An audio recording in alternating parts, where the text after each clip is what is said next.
Welcome to Twists and Tales. Get ready for a story that will keep you on the edge of your seat. Unexpected turns, hidden secrets, and mind-blowing revelations await. Let's dive in. Daniel had always been fascinated by vintage radios. There was something about their old dials, the crackling static, the mystery of the signals they could pick up. So when he stumbled upon a dusty, antique radio in a second-hand shop downtown, he bought it without hesitation. The shopkeeper, an old man with cloudy eyes, hesitated as he wrapped it up. "You sure you want this one?" he asked. Daniel laughed. "Of course, it's a classic." The old man sighed.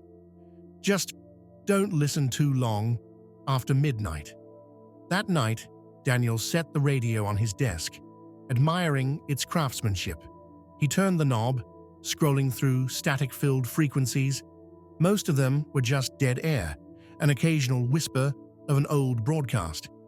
Then, at exactly 2:47 a.m., he found it, a station that shouldn't exist. The static suddenly cleared, replaced by a faint voice, a woman's voice. Daniel, he froze. The sound was distorted, warbling, but it said his name. "Daniel, it's me. Please, listen." His stomach twisted. The voice, it sounded exactly like his mother. But that was impossible. His mother had been dead for 3 years. His hands trembled as he turned the volume up. "You need to help me." The voice was clearer now. "He won't let me go." "Who?" Daniel whispered. "Who won't let you go?" The frequency buzzed violently. Then another voice broke through, a deep, unnatural growl. "You shouldn't be listening, Daniel." His breath caught in his throat. The lights in his room flickered. The radio dial turned by itself, shifting frequencies rapidly, as if something or someone was trying to stop him from hearing more. And then, silence. The voice was gone. Daniel sat in shock, staring at the radio. His heart pounded against his ribs.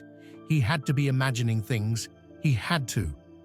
But when he turned the radio off, the voice whispered again, "Don't stop listening. Please, find me." The next day, Daniel returned to the shop. But where the store had stood was now an empty, abandoned lot. No sign of the building, no sign of the old man. It was as if the store had never existed. That night, he tried tuning in again. 2:47 a.m. The voice returned, more desperate than before. "Daniel, he's coming." "Who? Who is coming?" The growling voice returned, crackling through the radio like a violent storm. "You should have stopped listening, Daniel." The power in his apartment cut out. Darkness swallowed the room. And then footsteps, slow, deliberate, coming from his hallway. He wasn't alone. Daniel's breath hitched. He turned off the radio, but the voice kept speaking. No longer through the speakers, now it was in his room. "He's here." A cold hand touched his shoulder, and everything went black. If you enjoyed this story, don't forget to like, comment, and subscribe. Would you dare to listen to the haunted radio? Let us know in the comments.